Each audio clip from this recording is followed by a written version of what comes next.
शुक्रवार को आसनसोल नगर निगम की विशेष टीम जब जामुड़िया स्थित इकड़ा औद्योगिक क्षेत्र में शिवम धातु उद्योग कारखाने में अवैध निर्माण की जांच करने पहुंची तो उन्हें शुरू में कारखाने में भीतर जाने से रोका गया। इस दौरान पुलिस और दमकल विभाग के अधिकारी भी मौके पर मौजूद थे। आपको बता दें कि करीब 1 घंटे तक कारखाना प्रबंधन और नगर निगम अधिकारियों के बीच बहस चलती रही, जिसके बाद टीम को अंदर जाने की अनुमति मिली।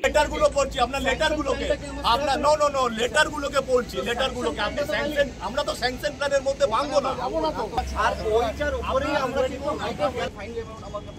ফাইন কেন বলবো? আপনি প্রেয়ার করুন। আপনি আমি কেন ফাইন বলবো?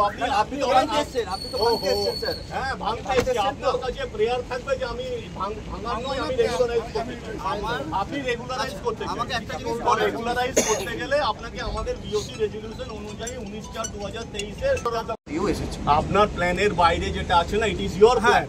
আপনার প্ল্যানে যেটা আছে তার বাইরেই আমরা ভাঙছি। আপনার প্ল্যানে আপনি দেখালেন গার্ডরুম নেই, গার্ডরুম ভাঙবো। আপনার প্ল্যানে যদি যেটা নেই সেটাই ভাঙবো। That order has been served before on the 2023 Now on the event of execution, at the time of execution, you are stating all this thing. You have already stated the matter of fact before the hearing table. আপনাকে যেটা যেটা প্ল্যানে আছে আমরা ভাঙবো না। আপনি আমাকে লাস্ট নোটিশ দিয়েছেন যে there is a illegal RCC building amount of 23,000 whatever may be the area, there is not a scrap of paper challenging the order. There is no stay order by any learned court of law. There is no impediment for execution of this order. আমি high court করেছি, আমি last notice. इस विषय पर नगर निगम के सलाहकार रबीउल इस्लाम ने अपनी बातों को रखा। এখানে শিবম ধাতু কারখানার মধ্যে রয়েছি।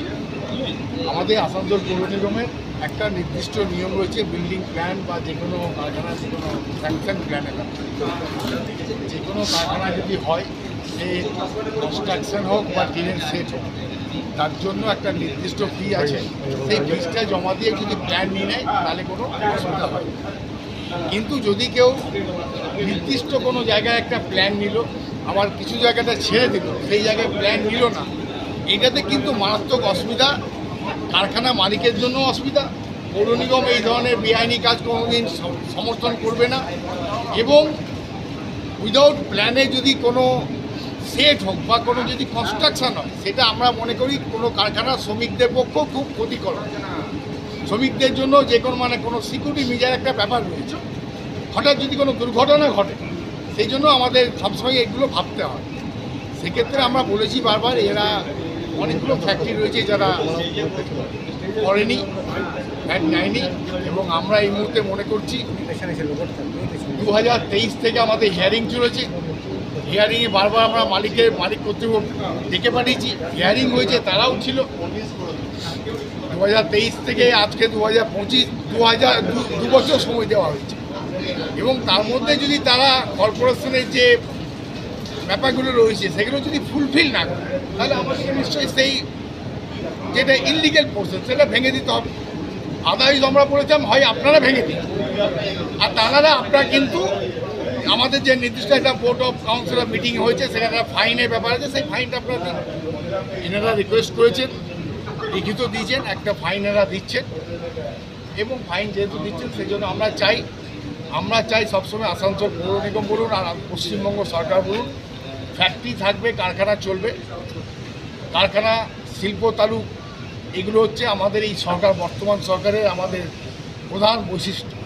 আমরা চাইছি বিভিন্ন জায়গাতে শিল্প তালুক গড়ে উঠুক, কিন্তু নির্দিষ্ট নিয়মের মধ্যে দিয়ে, নির্দিষ্ট যে শর্তাবলী রয়েছে, যে প্ল্যানের ব্যাপারগুলো, অন্যান্য যে সমস্ত গুরুত্বপূর্ণ যে ব্যাপারগুলো রয়েছে, সবগুলো ফুলফিল করে কারখানাকে সৌহার্দ্যপূর্ণ পরিবেশের মধ্যে দিয়ে, পরিষ্কার পরিচ্ছন্ন পরিবেশের মধ্যে দিয়ে কর্মীদের যাতে স্বার্থ রক্ষা হয়, সেই স্বার্থ রক্ষার জন্য সেরকম পরিবেশ তৈরি করে কারখানাগুলো। আমরা বলি, কর্পোরেশনে যারা আমাদের আধিকারিক রয়েছে তারা কিন্তু সমস্ত সব সরকারি অর্ডার নিয়ে এসছে, কর্পোরেশনে অর্ডার রয়েছে। কেউ যদি সেরকমভাবে বাধা দেয়, বাধাপ্রাপ্ত যদি হয়, আইনে পথে চলবে। वहीं दूसरी ओर कारखाने के जनरल मैनेजर सुबोध दास ने किसी भी प्रकार के अवैध निर्माण से इनकार करते हुए अपनी बातें रखी। কথাবার্তা হলো, তো আমরা এটা লাস্টে এটা ডিসকাশনে আসলাম যে জিনিসগুলো আমাদের যে আননেসেসারি আছে, যে জিনিসগুলো ওদের কাছে নোটিশে নেই, যেটা মানে হয়তো 100%-এর 0.01%। আমি বললাম যে ঠিক আছে, আপনারা আপাতত একটা অ্যামাউন্ট জমা দিচ্ছি, ঠিক আছে, সেই অ্যামাউন্টটা আমি ওদেরকে জমা দিয়ে দিয়েছি। জমা দেওয়ার পরে তারপরে আমি আবার নেক্সট মানডে আর টিউজডেতে ওদের সাথে আবার বসবো, টোটাল প্ল্যানটা নিয়ে ওদের বক্তব্য আমি শুনবো। যদি আমার কোনো ফল্ট থাকে তাহলে ওই অ্যামাউন্ট যেটা আমি জমা করেছি, এখন আমি তো একটা অ্যামাউন্ট জমা করেছি না, ওই অ্যামাউন্টটা যদি জমা মানে ওই তারা যদি ক্রস করে আমি এক্সট্রা জমা করে দেবো আরও। আর যদি আমার কোনো ডিফল্ট না থাকে তাহলে ওই অ্যামাউন্টটা আমাকে রিফান্ড করতে হবে এএমসিকে।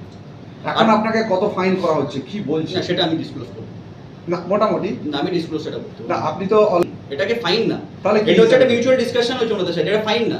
ফাইন জিনিসটা আলাদা। ফাইন জিনিসটা আমি কোনো দোষ করেছি তার জন্য আমার কাছ থেকে আমি ইলিগাল কোনো জিনিস করেছি আমার থেকে, তাহলে এটা তো একটা আপনার কাছ থেকে টাকা নিলো, আপনি দিলেন, তাহলে কি হিসাবে এটা হচ্ছে এটা? কোন হিসাবে আমি তো আপনাকে বলছি, আপনি তো ধরুন গেটে দাঁড়িয়েছিলেন, হ্যাঁ। ওই উপরে শেডটা দেখেছিলেন, ওই শেডটা বলছে ইলিগাল। ওটা তো আমি যখন প্ল্যান করেছি তখন তো করিনি। আমি এখন ধরুন বৃষ্টি হচ্ছে, আমার লেবারগুলো দাঁড়াবে কোথায়? তার জন্য শেডটা করা।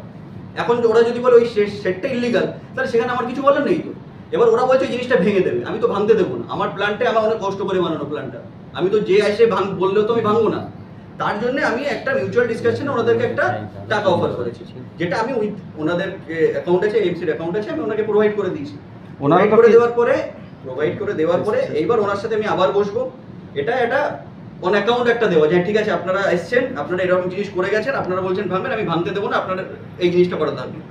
নেক্সট টাইম যদি আমার কোনো ফল্ট না থাকে, যদি আমি তো প্রুফ করবোই অবশ্যই, যদি কোনো ফল্ট না থাকে তাহলে আমি কি করব, যে আমার যে হোল্ডিং ট্যাক্স বা যেগুলো দিই সেই অ্যামাউন্ট থেকে এইগুলো আমি ডিডাক্ট করে দেবো। আপনাকে কোনো রিসিপ্ট দেওয়া হয়েছে যে টাকাটা নিয়েছিলেন? রিসিপ্ট দিয়েছে? আমি ওই রিসিপ্ট কপি বানাতে পারি। তাহলে পুরসভা একটা শিল্প কারখানা যেখানে বহু আমাদের কাগজপত্রের ভুল, ওরা কাগজপত্র চেক করেনি। আমি যেহেতু 2-3 বার কাগজপত্র জমা দিই, তারপরেও কাগজপত্র চেক করেনি। আমি তো এরকম, আমি তো আপনাদের সামনে দেখাচ্ছি আমি কাগজপত্র দিয়েছি, তারপরেও সেই জিনিসটা কেন চেক করে? তারপরেও কারখানার ভেতরে অভিযান চালিয়েছে। আপনারা তো সামনেই সব ফুটেজ আপনারা দেখেছেন, চালিয়েছে তো। প্রশ্ন হচ্ছে তারা কি কারণ? ইনস্টলমেন্ট কথাটা আলাদা, আর আমি একটা অ্যামাউন্ট জমা দিলাম সেটা আলাদা। ইনস্টলমেন্ট মানে কি, আমার কাছে ও। जामुड़िया से दिलीप साहू की रिपोर्ट, PVTV न्यूज़।